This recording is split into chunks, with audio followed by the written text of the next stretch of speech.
हाय friends, मैं हूं Manav. Welcome to movie शूवी। करते हैं आपस में पॉजिटिव सा नमस्कार, सत श्री अकाल, सलाम और जय हिंद। और जिनके अंदर की जय हिंद मर चुके हैं वो बहुत कोशिश कर रहे हैं कि बॉर्डर टू ना चले। बट जैसे ही मेरी हंसी निकली, चाहे थोड़ी नकली एक्टिंग करने की कोशिश थी, लेकिन इनकी तो भाई साहब बिल्कुल ही हवा टाइट हो चुकी है इन सब चोमू चंद वाले की। बिकॉज बॉर्डर टू ने बिल्कुल धमाका ही मचा दिया। नेक्स्ट लेवल का कलेक्शन आज आया है।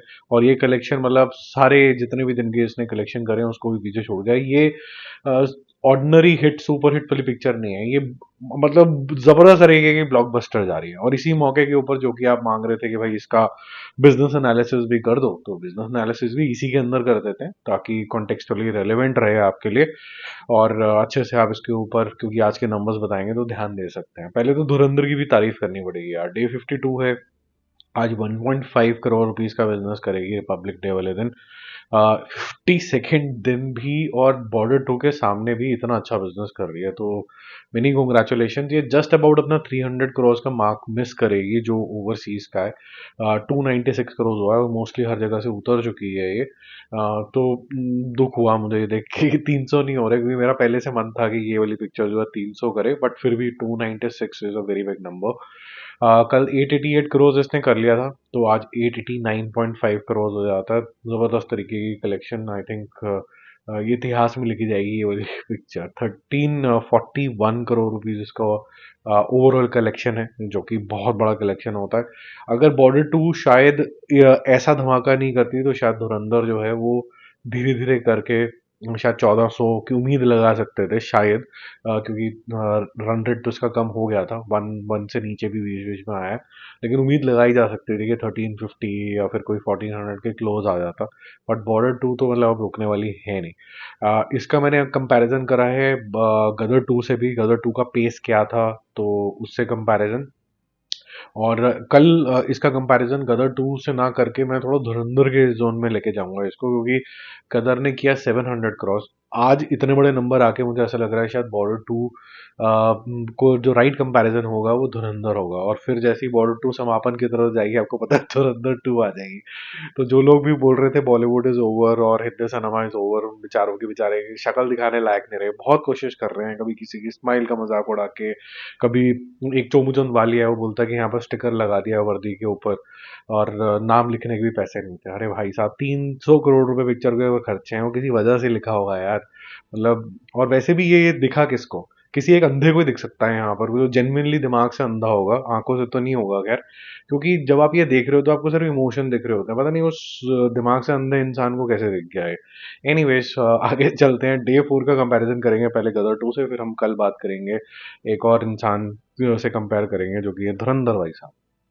40 करोड़ किया था गदर टू ने वर्सेस बॉर्डर टू का था 32 crore rupees. Positive word of mouth दोनों के लिए आया था। तो गदर टू पहुंचा सेकेंड दिन 43 पे और ये पहुंचा 40.5 पे। ऑफिशियल नंबर्स बता रहा हूँ। और थर्ड दिन इसने बहुत बड़ी लीप ले ली, गदर टू से आगे निकल गया। 52 करोड़ इसने करे गदर टू ने, और कल इसने करे 57 करोड़। नाइट शोज जो थे वो खतरनाक तरीके के 75% तक ऑक्यूपेंसी गई, इंक्लूडिंग सिंगल स्क्रीन। और गदर टू का जो डे 4 था वो इंसिडेंटली मंडे था, और यहाँ पर है रिपब्लिक डे का मंडे, लेकिन बड़ा मंडे गया। तो इसने मंडे के दिन किया 39 क्रॉस। और यहाँ पर ऑलमोस्ट मतलब डबल की कगार के ऊपर है, क्योंकि यहाँ इसने किया है बॉर्डर टू ने आज 65 क्रॉस। मतलब मैसिव 65 क्रॉस। तो 130 करोड़ जो बॉर्डर के कल के थे, वो 65 और ऐड करोगे तो 195 करोड़ हो जाता है नेट इंडिया कलेक्शन। और वर्ल्ड वाइड जो कलेक्शन है इसके अंदर कम से कम नहीं तो 80 करोड़ और ऐड कर लो, तो 260 to 70 करोड़ रुपीज के आसपास इसका वर्ल्ड वाइड टोटल होगा। तो कल में ये 300 करोड़ भी पार भी कर लेगी। ठीक है, अब इसके बजट के ऊपर आते हैं और थोड़ा सा शॉर्ट में बिजनेस एनालिसिस करते हैं।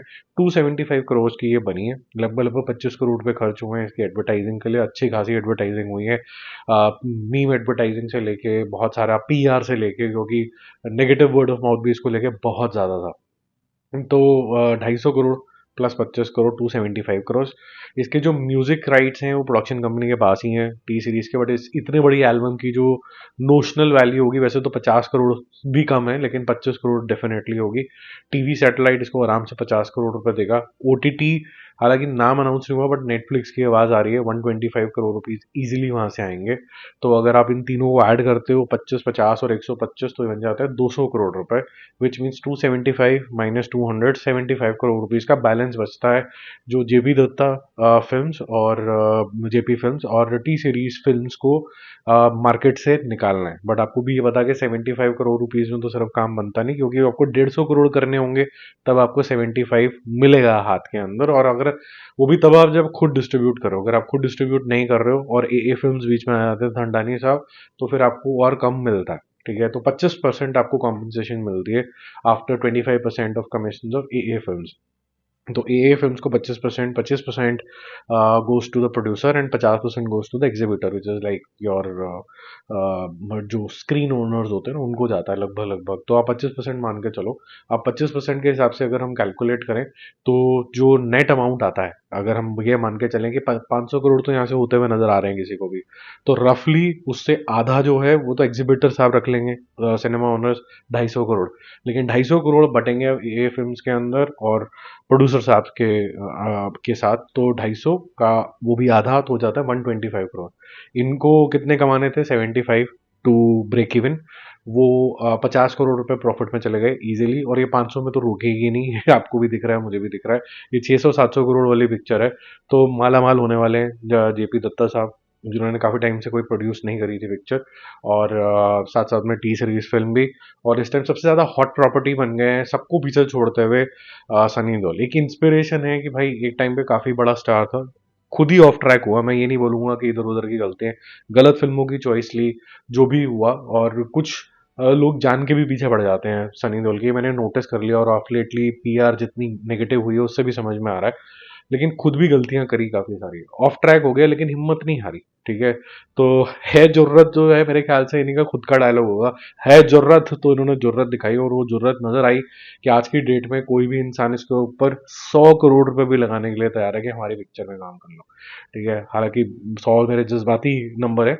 50 करोड़ रुपीज, एक ऐसा इंसान जो घर पे बैठा हुआ था लिटरली और को कोई पिक्चर नहीं मिल रही थी, उसके ऊपर अगर 50, 60, 70 करोड़ रुपए, 100 करोड़ रुपए लगा रहे हो, रामायण के 2 पार्ट में 100 करोड़ रुपए मिलेंगे, तो खतरनाक तरीके का कमबैक है। तो मतलब इससे ये सीख मिलती है, आप किसी भी फील्ड के अंदर हो, अगर कोशिशें अपनी बनाए रखो तो आप एक दिन फिर से राइज कर सकते हो। एज कभी भी हो सकते हैं, लेकिन मतलब काम करना मत छोड़ दो, करते रहो, करते रहो, करते करते रहो, करते रहो, करते रहो। कभी वो एक दिन आएगा जब फिर से आपका जो परचम है वो लहराएगा, जैसे कि आज फ्लैग हमारा लहरा रहा है रिपब्लिक डे वाले दिन। ठीक है, बाकी जल्दी मिलते हो रिव्यूज और अपडेट के साथ। स्टे कनेक्टेड, बाय बाय, जय हिंद।